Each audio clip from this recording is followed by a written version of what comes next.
पिछले 2 चुनाव हुए उसके बाद से हमारे साथी जो हैं, जो इस प्रोग्राम को देखते हैं, वो भी कहते हैं कि आखिर कुछ भी कर लीजिए, आएगी तो बीजेपी ही। और उधर अरविंद केजरीवाल जी कह रहे हैं कि यहाँ खेल कर दिया गया है, यहाँ वोटर लिस्ट को इधर से उधर बना दिया गया है। और अगर इन सब को देखा जाए सुनील जी, तो फिर तो नरेंद्र मोदी के बल्ले बल्ले हैं। तो मतलब हम ये मान के चल अभी से विश्लेषण ये करना शुरू करें कि दिल्ली में बीजेपी आ रही है। धन्यवाद राजीव जी, ये नहीं है विश्लेषण तो नहीं हो सकता जी। इसका तो अगर दिल्ली में बीजेपी आ रही होती तो फिर तो प्रधानमंत्री जी को ये कहने की जरूरत नहीं पड़ती कि मुझसे भी गलतियां हो सकती है। तब तो वही कहते कि बायोलॉजिकल में हुई नहीं। दिल्ली की यही भारतीय जनता पार्टी की बेचैनी यही है कि दिल्ली में वह कुछ भी नहीं हो कर पा रही है जो उसने हरियाणा में किया या महाराष्ट्र में किया, क्योंकि जो तौर तरीके इनके हैं वही तौर उसी उन तरीकों पे आम आदमी पार्टी की भी महारत हासिल है।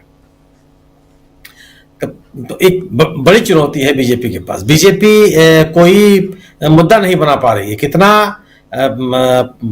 किस तरह की बैंकरप्सी इस समय बीजेपी के सामने है कि तीन लगातार चुनाव जीतने वाली पार्टी के खिलाफ दिल्ली में वो कोई माहौल नहीं बना पा रही है। कोई ऐसा मुद्दा नहीं जिसको वो आगे बढ़ा सके। जिन मुद्दों को लेकर के आ रही है वो मुद्दे आम आदमी पार्टी की तुलना में बीजेपी पे ज्यादा खिलाफ बैठते हैं। आप शीश महल की बात करेंगे तो कोई कैसे स्वीकार कर लेगा। इसमें तो प्रधानमंत्री जी के आवास की भी चर्चा होगी। जो नया आवास बना, कितने रुपए खर्च हुए, क्या हुए, कैसे हुए। और जिस तरह की बात की जा रही है कि मुख्यमंत्री के आवास को लेकर के सीएजी की रिपोर्ट आई है, सीएजी की रिपोर्ट कहां दी गई है। सीएजी की रिपोर्ट बढ़ती तो है नहीं। सीएजी की रिपोर्ट का तरीका यह है कि वो विधानसभा में रखी जाती है जिस राज्य की हो। उस हमारी आपकी जानकारी में तो विधानसभा में तो रिपोर्ट की रखी नहीं गई, तो किसने दिया ये, कहां से आ गई। तो यह जो एक तथ्यहीन बात फैलाने की कोशिश की गई वो भी लोगों के गले नहीं उतरी। एक सवाल इस बात का, इसलिए बीजेपी आ रही है क्यों। बीजेपी आने का कोई भारतीय जनता पार्टी कुछ अपने लिए वो आधार ही नहीं तैयार कर पाई है। कोई जो अरविंद केजरीवाल को भ्रष्टाचार में शामिल होने का आरोप लगाए गए थे वो साबित नहीं कर पाए। न्यायालयों के आदेश कुछ हुए। और उससे बड़ा जबरदस्त मुद्दा बीजेपी के खिलाफ है, वो है इलेक्टोरल बॉन्ड का। उससे बात नहीं करना चाहती, तो खुद घिरी हुई है। जितने मुद्दे वो आम आदमी पार्टी के खिलाफ उठाना चाहती है उसमें से कोई मुद्दा उसका चल नहीं पा रहा। और यही वजह है कि अगर आप दिल्ली में, चूंकि दिल्ली में आपको गवर्नेंस की बात करनी पड़ेगी, दिल्ली में गवर्नेंस की बात करने के लिए की स्थिति में आप नहीं है। आपने अभी चुनाव के पहले कुछ आवास वितरित किए लोगों को। किसने आपको रोका था आवास बनाने से। इतना बड़ा आवास मंत्रालय है भारत सरकार का, कौन रोक रहा था। केंद्र शासित प्रदेश है, लेफ्टिनेंट गवर्नर के माध्यम से आप दुनिया का शासन करते हैं वहां। सवाल तो इस बात का है। तो यह जो भी प्रयास कर रही है भारतीय जनता पार्टी, वो उसको सफलता नहीं मिल पा रही। उसका सबका कार्ड आम आदमी पार्टी ने निकाला है और उसका जवाब दे रही है। तो और भारतीय जनता पार्टी इसलिए आश्वस्त नहीं है। जितने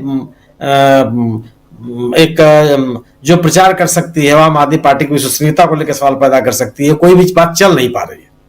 यह जरूर है कि अगर कांग्रेस, जिस तरीके से कांग्रेस इस लड़ाई लड़ रही है दिल्ली की, अगर उसका मत प्रतिशत बढ़ा, अगर उसका जन समर्थन बढ़ा, एक वर्ग, दो वर्ग, तीन वर्ग जो आम आदमी पार्टी से नाराज हैं, जिनके मुद्दों के साथ आम आदमी पार्टी कभी खड़ी नहीं हुई, तो भारतीय जनता पार्टी को मौका मिल सकता है, आम आदमी पार्टी को नुकसान हो सकता है। अगर भारतीय जनता पार्टी के मुकाबले, आम आदमी पार्टी के मुकाबले कांग्रेस का मत प्रतिशत जबरदस्त बढ़ता है, जो कि कांग्रेस जिस तरीके से अपने आप को असर्ट करती हुई दिख रही है, वो भी कोई किसी को आश्चर्य भी नहीं होना चाहिए। एमसीडी के चुनाव में जिस तरीके से विभिन्न इलाकों में लोगों ने कांग्रेस को जन समर्थन दिया, एक वर्ग तैयार होकर के कांग्रेस के पक्ष में खड़ा होता हुआ दिखा। यह एक चुनौती है आम आदमी पार्टी के लिए। आम आदमी पार्टी को भी जो आरोप लगते रहे हैं महाराष्ट्र में, हरियाणा में, कि कांग्रेस ने इंडिया गठबंधन का चुनाव नहीं लड़ा, वो केवल अपना चुनाव लड़ती रही, उसी तरह के आरोप आज आम आदमी पार्टी के खिलाफ है। आम आदमी पार्टी भी इसको इंडिया गठबंधन का चुनाव नहीं बनने दे रही है, उसको अपने सहयोगियों को साथ देना चाहिए। और उसमें दिल्ली में सबसे बड़ा सहयोगी कौन है? कांग्रेस। लोकसभा का चुनाव अगर मिल करके लड़ा गया, सही है कि लोकसभा के चुनाव में आपको सफलता नहीं मिली, जीत नहीं मिली, लेकिन मत प्रतिशत तो कम किया आपने, जीत का अंतर तो कम हुआ।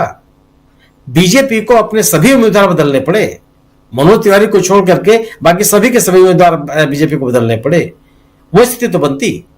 लेकिन आम आदमी पार्टी यह दिल्ली में नहीं होने दे रही है, और उसको यह विश्वास है कि अपने संगठन, अपने कार्यकर्ताओं, अपने गवर्नेंस के आधार पर वो भारतीय जनता पार्टी को चुनौती दिलेगी। ठीक है, इसमें कोई बात भी नहीं है कि आम आदमी पार्टी दिल्ली में सबसे मजबूत पार्टी है और बीजेपी को चुनौती देने वाली पार्टी है, लेकिन ये लोग जो गैर सांप्रदायिक राजनीति में विश्वास रखते हैं, वह लोग जो संविधान में आस्था रखते हैं, वो लोग जो धर्मनिरपेक्षता में विश्वास रखते हैं, उन लोगों को भी भारतीय जनता पार्टी के साथ साथ आम आदमी पार्टी ने भी निराश किया। उन लोग आम आदमी पार्टी की गतिविधियों से बहुत संतुष्ट नहीं है, लेकिन एक ये जरूर है कि आम आदमी पार्टी को इस बात का लाभ मिलता हुआ दिखेगा कि कम से कम यह भारतीय जनता पार्टी को चुनाव में मजबूत चुनौती दे रही है, इस तरह की चुनौती प्रस्तुत कर रही है जिससे भारतीय जनता पार्टी ये संभव है कि वो सत्ता में ना आने पावे। जो राजनीतिक स्थितियां हैं, उन राजनीतिक स्थितियों में भी भारतीय जनता पार्टी कोई अभी माहौल नहीं बना पाई है कि वो सत्ता में आ ही जाएगी। अब सवाल केवल इस बात का है कि इस जीत को सुनिश्चित करने के लिए अभी भी कोई बहुत समय बीता नहीं है। अगर आम आदमी पार्टी और कांग्रेस का गठबंधन हो जाता है तो निश्चित रूप से भारतीय जनता पार्टी इस गठबंधन का मुकाबला, चुनावी मुकाबला नहीं कर पाएगी। मैं जो इंडिया गठबंधन के दूसरे दल जो सपोर्ट करने की बात कर रहे हैं, उनका कोई मतलब नहीं है। समाजवादी पार्टी हो, नेशनल कॉन्फ्रेंस हो, ममता जी हो, ये आरजेडी हो, जेडीयू हो, आरजेडी हो, अगर यह दल आम आदमी पार्टी का राजनीतिक समर्थन करते हैं, ठीक है, लोगों के बीच में एक धारणा बनती है, लेकिन जो चुनावी लाभ भारतीय जनता पार्टी के खिलाफ इंडिया दल समूह कांग्रेस के साथ मिलकर के खड़ी कर सकती थी आम आदमी पार्टी, उसमें वह भले पिछड़ती जा रही हो, लेकिन चुनाव में वह भारतीय जनता पार्टी के लिए कोई खुला राह छोड़ दी है या कोई एक तरफा चुनाव हो रहा हो, ऐसा मैं नहीं मानता। और इसीलिए हो रहा है कि आप बीजेपी को प्रधानमंत्री, आप सोचिए कि बीजेपी इतने वर्षों के बाद भी दिल्ली में उसके पास कोई चेहरा नहीं है, न तो कोई मुद्दा है, न नेतृत्व है। किस बिना पर लोग आपके साथ खड़े हो जाएंगे?